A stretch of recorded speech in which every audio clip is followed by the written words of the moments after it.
Hey, this is Al Kraus with Indiana Lazy Bushman. I told you the second knife build that we were going to do was going to be the KG Hunter Bushcraft Knife. And what I make them out of is 1095 steel. And this, I've already painted this, but this comes like this from the steel company, and this is 1095. It's already been annealed, so we don't have to put it in the oven, heat it up to between the 1700 and the 2000 degrees, and then let it air cool to anneal it, because they've already done it for me from the factory. Next thing you're going to need some kind of pattern for your knife build. I make wooden patterns that I use, that way they're all the same size. You're going to need a dust mask, some sort of mask. I've already got my pins. These are mosaic pins, and I like using them because they're decorative. You can find all different types of styles. That is a 1/4 inch cobalt bit to match this mosaic pin. Then I use a 5/16 to match my lanyard mosaic pin. You're going to need some type of epoxy, your 5-minute, your Gorilla. If you're worried about your mixture, you can buy it like this, and this has a tube that pre-mixes it as it comes out. You'll need a pair of gloves. Now, I had my friend build me this, and what this does is this holds the knife. This is a vise that holds my knife, and I adjust this to get whatever angle of an edge I want on the knife. Then I use this on the sander, and this keeps everything nice and straight. It takes out the human error by using this type of vise. So what I've done already is I've taken this pattern and I've done marked it out on this billet here, and we're going to cut it with our cutoff saw. So listen.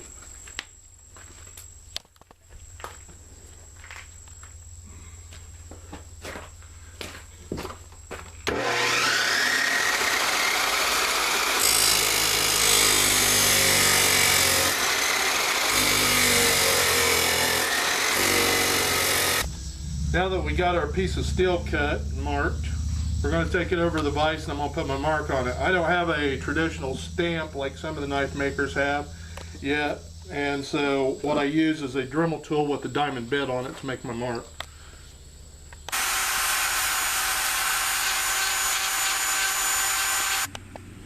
Okay, now you can see that I've already made my mark on it with the diamond bit. Now we're going to mark the holes that we're going to drill with a prick punch. You need to use a prick punch. I've taken one and rounded it off, and it's already been marked and drilled, so I'm going to use that as a pattern. This will line everything up with this 3/8 prick punch.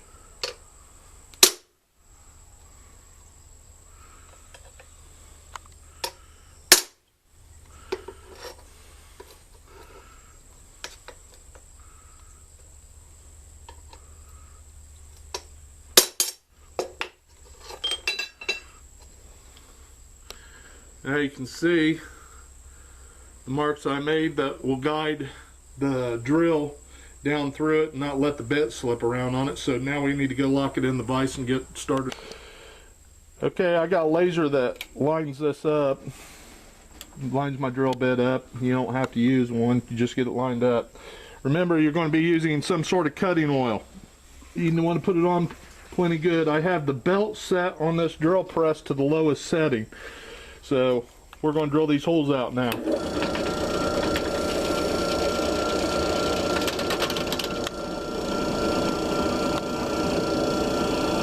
You don't want to force it down in there. You take it down in there lightly, or you'll burn your bit up.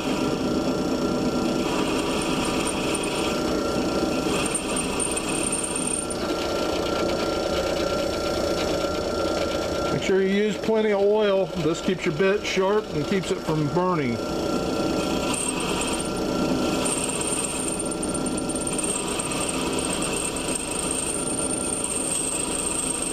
Once again, I have not ground my knife shape out or waited until the knife blade is sharp before drilling my holes. I pre-do this just for safety reasons. I've seen too many guys with their fingers cut wide open because this vise lets go, and then you got a lawnmower blade flying around cutting you.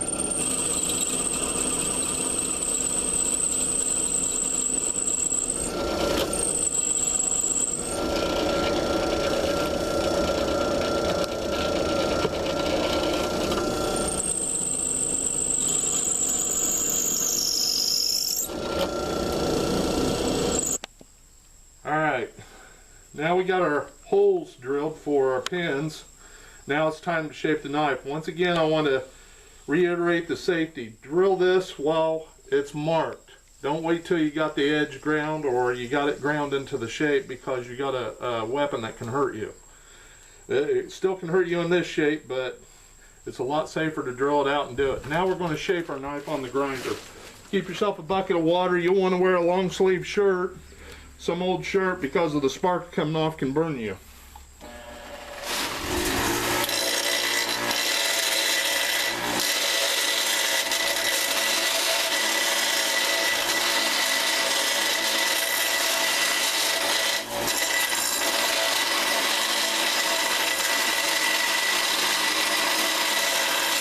Alright, now that we got our profile ground out,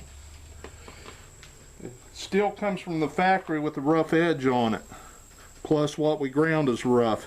So we're going to clean this up with 80 grit on the flat sander.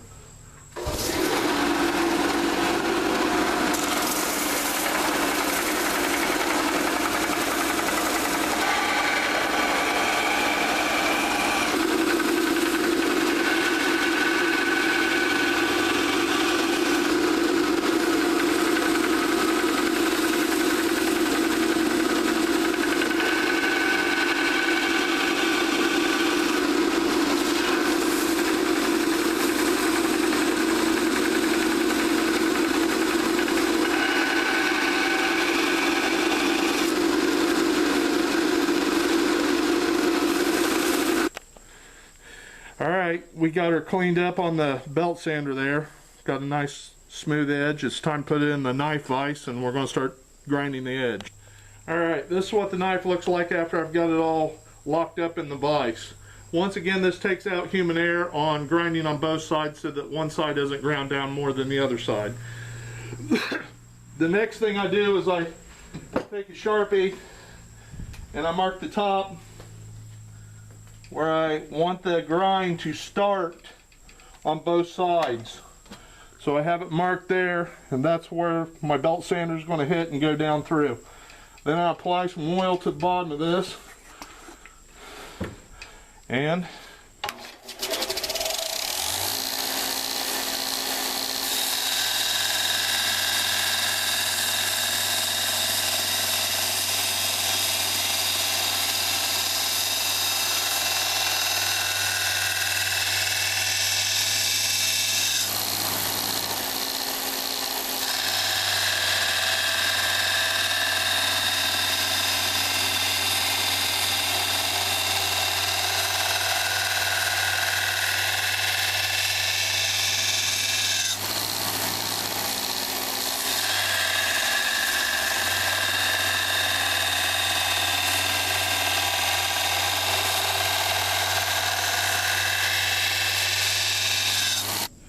okay, I've made several passes and you can see how nice that edge is starting to turn out on that.